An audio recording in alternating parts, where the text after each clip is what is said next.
MizzyWorld Entertainment back to present MadMizzy Sports segment, and we here to continue my breakdown and predictions for the 2020 NFL playoffs. Whew, that wild card weekend, I think I did pretty good. The only game that really went out of hand or went the way that I really didn't see it going was the Vikings game. The Vikings came in there, played a terrific game in the Superdome against Drew Brees, Sean Payton, and them having a chip on their shoulder for what happened to them 2 years ago in Minneapolis. And they came in there and they basically dominated that game. You feel what I'm saying? So besides that game, I really felt as though everything played out the way that I expected it to. Like I said, I thought Derrick Henry was going to be too much. I felt as though Deshaun Watson was going to make the big play in the last game on Saturday. And I felt as though that as long as the Eagles didn't turn the ball over and their starting quarterback was out there, they would have won the game. So it all panned out to me besides the Minnesota Vikings game. You feel what I'm saying? But we're going to start off this breakdown and prediction with, of course, the Saturday games. And this Saturday, we got the ones playing with my Niners taking on the motherfucking Vikings with the first game at 4:35. Then you got the late game coming on with Lamar Jackson, the MVP, of course, not officially named the MVP, but the MVP going up against the Tennessee Titans and Derrick Henry. So let's get into the breakdown and predictions. So we're going to use the same format as last week where I broke down the first game, then the second game. So the first game I'm going to be breaking down is the shit don't even go with my motherfucking lay, the drip, the swag, the atmosphere, what I'm wearing, or none of that. But I got to rep my gang. Shout out to Rosie Fine Ass for grabbing me this motherfucking Niners fucking scarf for a Pollyanna, you feel what I'm saying? But yeah, let's break it down. Y'all already know that the Vikings rank 8th in offense, 5th in defense. They went 2-2 down the stretch. So for the teams that already broke down their rankings in the wild card round, again, my rankings are for scoring only. I don't care about anything else other than how many points you can score and how many points you can stop the other team from scoring. You feel what I'm saying? So I'm going to just focus on the wild card round, and I love their game as I iterated in my opening soliloquy or my opening introduction of how they just, in my opinion, they dominated that game. They made Drew Brees look old. They made Drew Brees look like he didn't know what he was doing, like he didn't see every defense. It was kind of disappointing to see that Saints game, I'm gonna be honest with y'all. So they showed such dominance. They really came out and they punched Sean Payton in the mouth. They punched Drew Brees in the mouth. You feel what I'm saying? But the main thing that I really took, the main thing that stood out to me, the main thing that has me a little skeptical, because I ain't skeptical at all, I ain't scared of them motherfucking Vikings, was the play in overtime that Kirk Cousins made. That deep pass to Adam Thielen.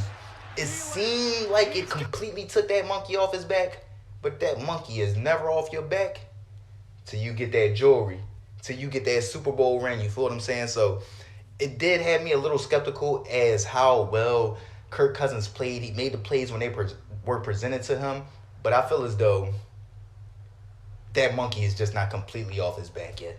That's just me.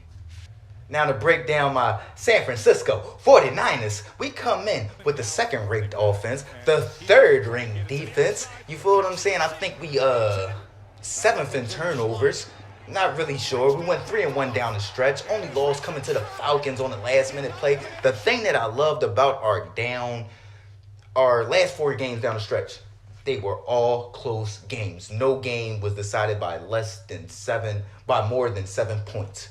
And that 7-point game was the game that Atlanta won on what I think is still not a fucking touchdown. The angle had y'all discombobulated, but in my opinion, they didn't score. But that was the only game that we lost, was when Julio scored that one play. We went into the Superdome, won, came back home, lost to the Falcons, but then we went out what the fuck? Yeah, we had 2 home games back to back. You feel what I'm saying? So we came home, we lost to the Falcons, but then we bounced back the next week, beating the Rams, and we went to the 12th and beat the motherfucking Seahawks for that number 1 seed. I love that because our first half of the season was so dominant. That last stretch just showed we can handle those close games and win those close games. We will be there punch for punch. You're going to have to execute.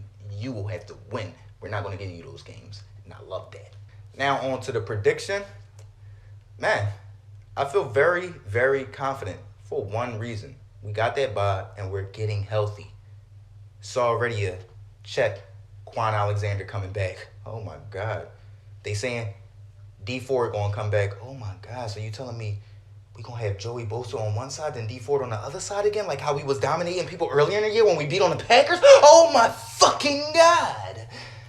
Oh my goodness, we're getting healthy at the right time. And like I said, I don't feel as though Kirk Cousins completely got that monkey off his back. We're going to negate Dalvin Cook and see if he can really win this game with his arm, because Jimmy G has proven that he can win with his arm, and our run game has proven we can control the clock with the run game. So we're going to show up. We'll see if the Vikings show up. I got it Niners. No, I'm going to say the Vikings score for it. Vikings 10, Niners 27.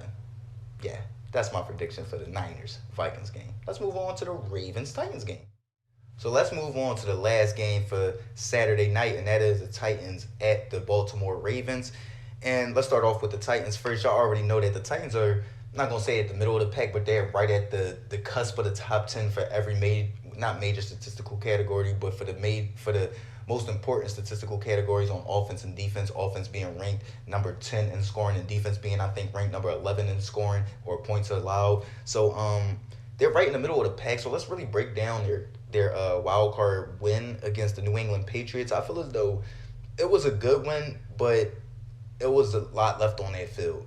Brady couldn't move the ball. The Pats couldn't move the ball. And I felt as though, I know it was rainy. It was bad out there. You got to put up more than 14 on the offensive side. Yes, they got a pick six, but you got to put up more than 14. You feel what I'm saying? And that's the main thing that I took away from it. Y'all know I love me some Derrick Henry. He had a great game, but if you're going to put up only 14 against Baltimore, this y'all first time seeing this offense this season, y'all better be hoping on a fucking wish and a prayer, because ain't going to be enough points. You feel me? And I say it won't be enough because let's look at the Ravens and where they rank. They're number 1 in scoring offense, number 3 in scoring defense, went 4-0 down the stretch, and their defense has been absolutely smothering since they got Mark Peters. Ain't that his name? Marcus Peters? I think it's Marcus Peters. One of the fucking other. Y'all know who the fuck I'm talking about. Ever since they got number 24, they've been absolutely smothering teams. You feel what I'm saying? And I know a lot of teams like, you got Vrabel, the defense is going to be able to watch. They haven't seen this offense yet. And what have analysts, football geniuses been saying the whole year? When you first see this offense, it's an adjustment period. You don't have no time to adjust in no fucking divisional round of the playoffs. You just don't. And I feel as though the Ravens, they're going to come out like they usually do, punch the fucking Titans in the mouth, even though they're super tough. Can they score? Do they got enough finesse? Yeah, you can go in there and take a punch, but can you dip? Can you slip? Can you throw that counter? It ain't always about toughness, it's about tactics. You feel what I'm saying? So let's get into the prediction. And I got the Titans 16, Ravens 31. Dominating weekend for the number ones, in my opinion. So yeah, man, that's my breakdown and my predictions for the divisional round of the 2020 NFL playoffs. I got my Niners winning 10-27, and I got the Ravens winning 16-31. I have a dominating round for the number ones for Saturday. But y'all got to stay tuned for what I see in store for the number twos for Sunday. You feel what I'm saying? Y'all know what it is. Like, comment, share. Please comment. I love the debate. Y'all know what it is. MizzyWorld, MadMizzy Sports.